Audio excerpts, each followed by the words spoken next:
Narendra Modi S-400 missile system अपने पीछे खड़ा करके और खिताब कर रहा है अपने लोगों से।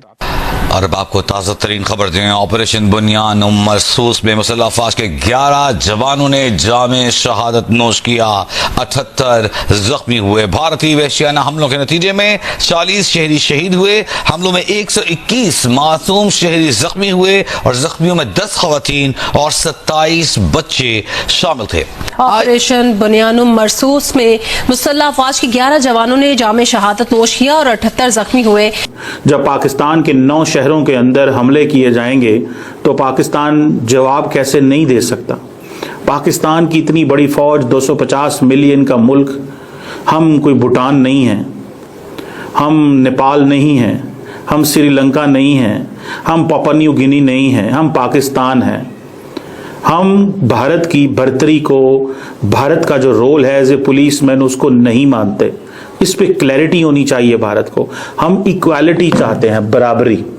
भारत एक बड़ा मुल्क है, इसमें कोई शक नहीं है, लेकिन हम भारत से ये नहीं कहते कि हम बर्तरी चाहते हैं भारत के ऊपर, पर हम बराबरी चाहते हैं। ये हमारी डिमांड है।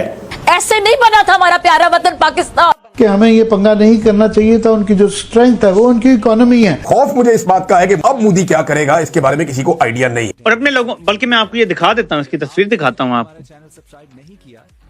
ये आपको नजर आ रहा है मोदी, ये आपको मेरे लेफ्ट शोल्डर के ऊपर S-400 मिसाइल नजर आ रहा है, उसका एक सेटअप।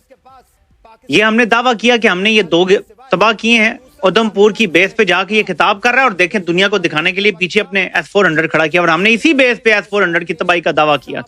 हम लाते हैं टॉक शोज और अनलिमिटेड एंटरटेनमेंट सिर्फ YouTube पर। अगर आपने अभी तक हमारा चैनल सब्सक्राइब नहीं किया तो अभी सब्सक्राइब करें और बेल आइकॉन को क्लिक करके हमारी लेटेस्ट वीडियोस के बारे में अपडेट जानें। मोदी ने वहीं S-400 अपने पीछे खड़ा किया हुआ है और कह रहा है ये देखो मेरे पीछे सही सलामत खड़ा है और देखो मैं खिताब कर रहा हूं अपने लोगों से। वो पूरे जेस्चर दे रहा है। यहाँ में कह रहे हैं जी हम जीत गए हैं। मोदी ने तो सब कुछ हासिल कर लिया। आपका पानी उसने बंद कर दिया, आपके 50 बंदे उसने मार दिए। हम कौन सा जीत गए भाई। 71 के बाद ऐसा हुआ है कि भारत हमारे हर शहर, हर बेस तक पहुंचने में कामयाब हुआ और ये मोदी अभी अपनी फौज से खिताब करके कह रहा है कि पाकिस्तान को हमने ये सबक दे दिया है कि तुम्हारा कोई भी कोना अब महफूज नहीं है। ये है जीत हमारी, जो ये बगलें बजा रहे हैं। बहरहाल, Hina, let me ask the question.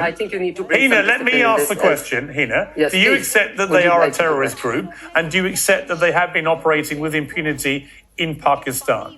I mean, that's... I think your last comment I would absolutely reject. I think Pakistan is the country which is trying to correct the wrongs. India is the country which is trying to do the wrongs. There's a vast difference. You can narrative shape as much as you want and build. पीछे क्या रह गया है?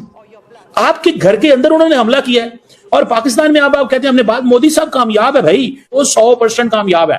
He is 200% successful. याद रखें इस चीज को, 200% सक्सेसफुल है मोदी साहब। और यहाँ पे ये जो कंफ्यूज लीडरशिप है, इसका क्या करना है?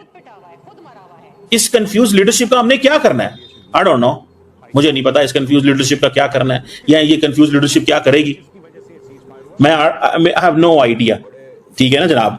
लास्ट टाइम वो कहते थे जी कि हमने, पाकिस्तान ने ये कहा लास्ट टाइम कि जी ये हमारे कवे चिड़िया मार के चले गए। इस दफा उन्होंने कहा हम आपके कवे चिड़िया नहीं मारेंगे, हम आपके बंदे मारेंगे। This is what they said. So Modi ने बेसिकली एक बैरियर तोड़ा है। सीज फायर हो गया था इंडिया और पाकिस्तान के दरमियान, और उसके बाद जो है पाकिस्तानी टीवी चैनल्स पे मैंने देखा कि लोग डांस कर रहे हैं, मिठाइयां बांट रहे हैं और जंगी तराने जो हैं, वॉर एंथम्स भी सुनाई दे रहे हैं सीज फायर के बाद भी। मैं सुन रहा था कुछ देर पहले हामिद मीर ये कह रहे थे कि कांग्रेस ने बहुत हार्श क्रिटिसिज्म किया है मोदी जी की गवर्नमेंट पे कि उन्होंने मरवा दिया हमें। इस तरह की कोई बात आपके इल्म में आई है? जी, हामिद मीर जैसा इररिस्पॉन्सिबल जर्नलिस्ट इस दुनिया में नहीं हो सकता है। आपके जितने जर्नलिस्ट हैं इतने जंगजू हैं और इतने इररिस्पॉन्सिबल हैं, उनको कुछ पता नहीं होता है। उनको ना इंग्लिश आती है, ना वो इंग्लिश पढ़ सकते हैं, ना उनको हिंदी समझ आती है। कोई कांग्रेस ने कोई क्रिटिसिज्म नहीं किया है। Congress on all the opposition सब मोदी जी के साथ खड़े हुए हैं। इनफैक्ट शशि थरूर जो कांग्रेस पार्टी का एमपी है, वो बार बार जा रहा है सब चैनल्स में, नेशनल चैनल्स में और इंटरनेशनल चैनल में, और वो कह रहे हैं कि जो कुछ कर रहे हैं मोदी जी बिल्कुल ठीक कर रहे हैं। तो एक भी डे लाइट नहीं है बिटवीन ऑपोजिशन एंड मोदी साहब। आपके पत्नी ये जो जर्नलिस्ट हामिद मीर साहब और जितने भी आपके और मेन स्ट्रीम जर्नलिस्ट हैं जो बड़े पॉपुलर हो गए हैं पाकिस्तान में, हमारे यहाँ भी ऐसे हैं, इसमें कोई शक नहीं है। ये इररिस्पॉन्सिबल रिपोर्टिंग करते हैं और गलत रिपोर्टिंग करते हैं अपनी पॉपुलैरिटी को बढ़ाने के लिए। जी।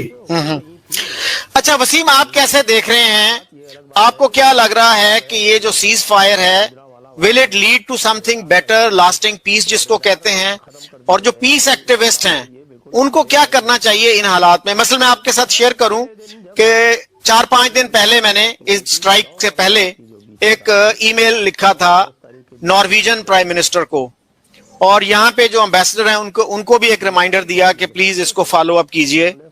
तो क्या करना चाहिए पीस एक्टिविस्ट को? बहुत मुश्किल हालात रहे हैं पिछले जो हैं ये चंद दिन जो हैं, क्योंकि लोग जो हैं जब इस तरह का माहौल होता है अपनी रैशनैलिटी खो बैठते हैं। अच्छे खासे जो प्रो पीस लोग भी थे वो भी आपको एक डिफरेंट मूड में नजर आए। आपके क्या ऑब्जर्वेशंस हैं? बिल्कुल ऐसा ही है जी।